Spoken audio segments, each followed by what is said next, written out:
older faces. Yeah, we're all showing our age here. Happy New Year to everyone, though.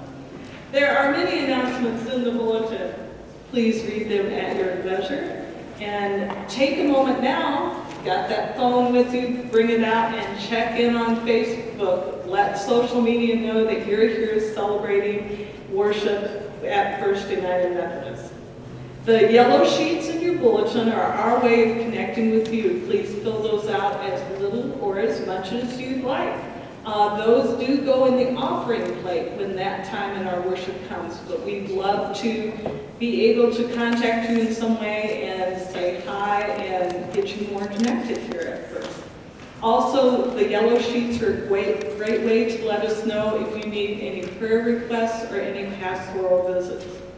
Sunday school classes started up today. We have a class for grades K through 5 and another class for grades 6 through 12. And we also have 2 adult Sunday school classes that are getting ready to start new studies. So this would be a great time to join either New Beginnings or Discoverers. And you can see me after worship and I can give you more information about that. Our Wesley Covenant Groups, which is another program of adult Bible study, will start up their spring-winter study called A Disciples Path, and that sign-up actually starts next week. It's getting busy here next Sunday. Youth group, youth music, and angel choir begin next Sunday, so check your bulletin for those times. You don't want to miss those rehearsals. And then we are getting ready for our all-church winter retreat on Saturday, February 1st from 8:30 to 12 noon. Come see me. I can sign you up. We're reading the book for a new generation. In preparation of that, we can get you a copy of the book also. So now it's time to... Angel choir starts the 26th. Angel choir starts January 26th. That's okay. It's great. I just didn't want stray kids. Thank you. Hi, I'm Julie Melby, and it is my privilege to serve this congregation as its pastor. I'd like to let you know the Bill Pickett, contrary to possible printed materials, is not 78, but is 75. Do we stand adequately corrected? Where are you guys? All right, Pickett. Oh, there's no reading. All right, well, very good. I have an announcement also around the United Methodist Church, the denomination. On Friday, through major market media, news about a possible future for the United Methodist Church was released. It sent a shockwave through the denomination. It was a proposal for schism, or more delicately put, separation. It is called the Protocol of Reconciliation and Grace through Separation. Our denomination has been struggling around the issue of human sexuality for 40 years. Our current official stand is that gay people cannot be married by our clergy in our churches, and they cannot be ordained. Homosexuality, according to our book of discipline, is incompatible with Christian teaching. As you know, I disagree with that. We are about evenly divided as a denomination. A slim margin of voting victory has belonged to the traditionalists who support our anti-LGBTQ stance. Here's some language. Traditionalists. These are the words that you'll see, and we'll have Bonnie post some of these on our website and some links to things you can read on our website and on our Facebook. Ruth Moore will do that. Traditionalists want the church to retain its traditional language around human sexuality, led by the Wesley Covenant Association and Good News Caucus. Those are phrases or names you may have heard. Centrists. And most American United Methodists are centrists, just to be clear. Centric, and there are issues beyond homosexuality in the world, right? So these are words that we're going to use just for this issue. You could be completely progressive on one thing and completely conservative or traditional on another, right? But on this issue, these are the words we're going to use. Centrists may or may not be opposed to LGBTQ equality, but could live in a church where gay marriage coordination is allowed. You with me? Okay. Progressives are in favor of LGBTQ equality and desire that the Book of Discipline be changed to reflect the full humanity of each person. I count myself in this camp. I am a progressive. The protocol offers a surprising option. Now, we are headed into our General Conference in May 2020, where we would we'll rehash this, again, every 4 years for 42 years. We have thought about homosexuality in our denomination, right? Well, the world has moved on and kept going. The protocol offers a surprising option. It offers an amicable divorce. The traditionalists, the WCA, will start their own new denomination and will be given $25 million to do it. Everyone else will remain United Methodist. Annual conferences, so this is not a done deal, first of all. This will have to go to our General Conference in May. There are 862 delegates at our annual conference. Americans comprise about 56% of the total voting delegates. The rest are either African, European, or Philippine, from the Philippines. So it would have to go to our General Conference first. If it passes at our General Conference, all the other plans that have been submitted would fall to the wayside, and this would be the thing that we are. Traditionalists would start their new denomination, which, by the way, they have been planning for, right? The WCA has a book of discipline already written for their theology and their social issues. They already have been incorporated for a couple of years as a new denomination. They are ready to be a new denomination, right? Progressives sit around and sing Kumbaya and hope for the best. We want to be the United Methodist Church. We hope that we can stay together. That's my heart of hearts, right? My heart of heart is not schism. But several years ago, I came to the understanding that we're not going to get out of this alive. That this is going to require that we go separate ways. And hear me when I say I believe that every time the church is broken apart, we've broken the heart of God. Because we have not been a witness for peace, or what it means to be able to communicate well together, but here we are. After the General Conference votes, if it passes, then annual conferences will have a choice about which way they go, right? Our annual conference will, with 20% of our voting delegates, are Linda and Alan in here right now? Okay, these are our voting delegates at annual conference. They will represent this congregation. At our annual conference, it will take 20% of the voting delegates to call the question of whether or not we want to go with the traditionalists or whether we want to stay with the United Methodist Church, which will change the language of the Book of Discipline, making it okay for gay people to be married in our churches by our clergy and to be ordained. All right? Our annual conference will call the question, I'm pretty sure.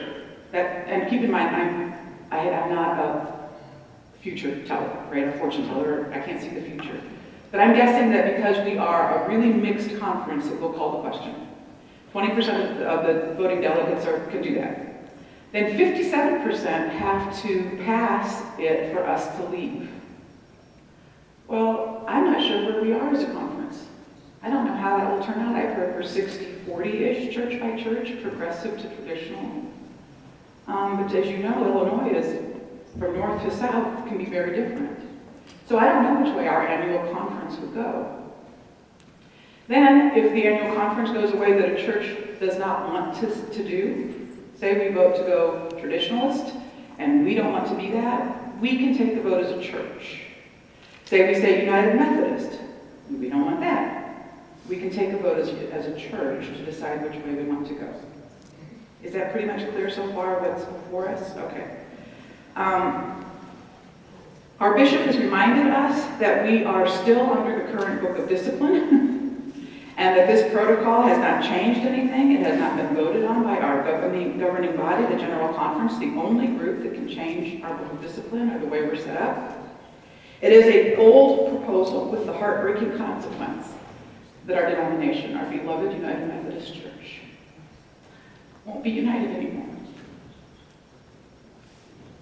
And now, with the love of Christ and the hope that God gives, let's greet one another.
Will you please stand in heart or posture and join me in the call to worship?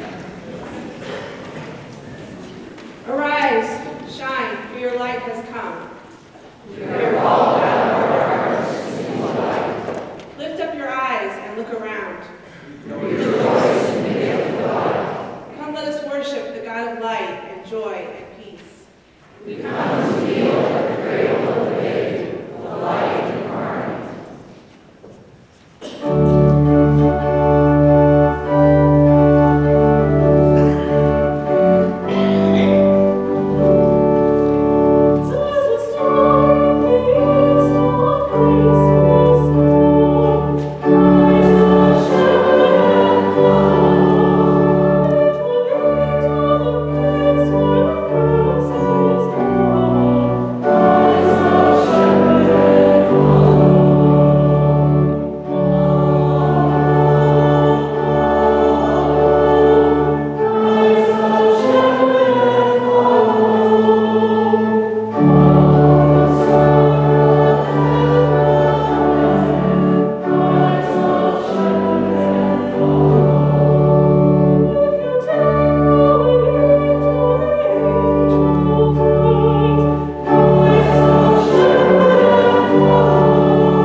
Please join me in the congregational prayer. God of promise and light, open our eyes that we may see your light in the darkness. Open our hearts that we may know your promises of justice and righteousness fulfilled in the babe of Bethlehem. May we, like the Magi, follow the light of your love and find the one who will truly set us free. May this time of worship bring us closer to you, that the good news of the birth of light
God, source of all light, by your word you give light to the soul. Pour out upon us the spirit of wisdom and understanding, that being taught by you in Holy Scripture, our hearts and minds may be opened to know the things that pertain to life and holiness. Through Jesus Christ our Lord. Amen. If you'll all join in as we sing the scripture today, you don't have to stand.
Reading the oops.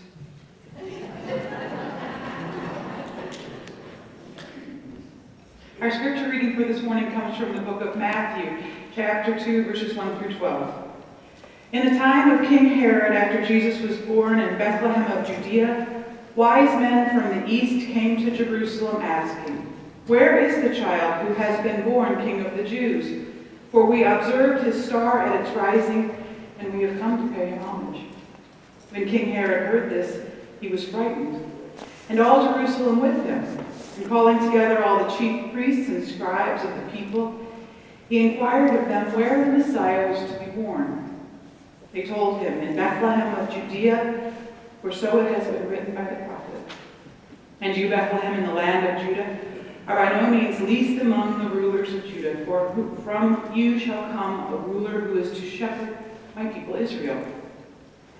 Then Herod secretly called for the wise men and learned from them the exact time when the star had appeared. Then he sent them to Bethlehem, saying, "Go and search diligently for the child, and when you have found him, bring me word so that I may also go and pay him homage."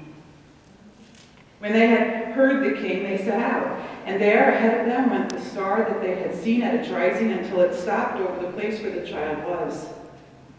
When they saw that the star had stopped, they were overwhelmed with joy. On entering the house, they saw the child with Mary, his mother, and they knelt down and paid him homage. Then opening their treasure chest, they offered him gifts of gold, frankincense, and myrrh. And having been warned in a dream not to return to Herod, they left for their own country by another road. This is the inspired word of God for the inspired people of God. Thanks be to God. Amen. I put away my tree yesterday. How are you guys doing on tree stuff? I'm so excited and happy. All right, so I put away my tree yesterday, and it feels now like Christmas is over. Actually, today is the 12th day of Christmas. Contrary to Walmart advertising, this is the 12th day of Christmas. So Christmas is over. But I have really good news. Tomorrow is Epiphany, and we're going to celebrate it today together, and I love Epiphany. I love the gold and the white and the lights and the star. I love Epiphany. Some cultures really celebrate the full 12 days of Christmas and end with a big bang on Epiphany. It's a real big deal, right? In Mexico, it's called Días de los Reyes Magos. Anybody that speaks Spanish can feel free to correct that pronunciation. Or Dreikönigstag in Germany, the celebration of the Three Kings, when the gifts came and gifts are exchanged. Here in America, we have kind of lumped the Three Kings into the Christmas story. They stand next to the shepherds in our nativity scenes and on Christmas cards. We pack them away the week after Christmas and never look back. Four kings. This is their day. Finally, we've gotten to where they're the star of the show. Epiphany is about those kings. It's most likely that they never met baby Jesus, but instead laid their gifts at the feet of toddler Jesus, who promptly proceeded to play with the boxes. You remember the story from last week, right? Herod, who is the king of the Jews, ruling over in Judea, has heard that there's a new king. And Herod is a crazy man who kills people, family members. He's unwell in every way that you can imagine. And so he wants the kings to tell him where that new king is.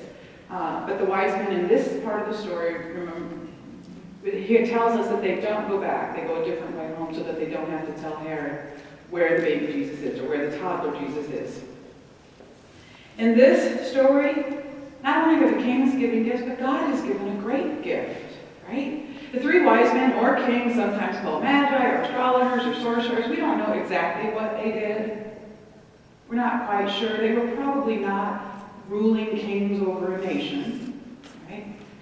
They received the gift of a star to guide them to Jesus, who was revealed to them as a new king, a new player on the scene. They traveled by starlight in order to pay homage. They've come, and they are foreigners, and they are strangers. They are outside the Hebrew nation, and they've come to give honor to the King of the Jews.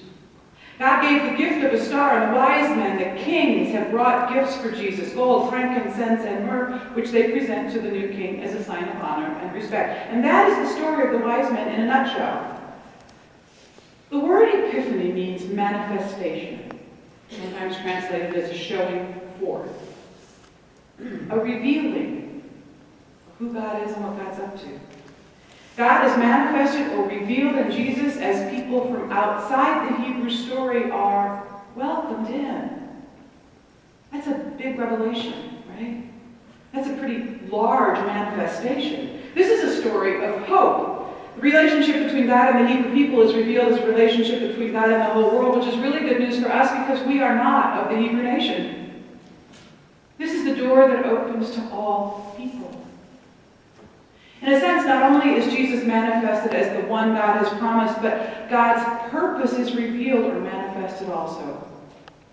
Jesus has come for the whole world.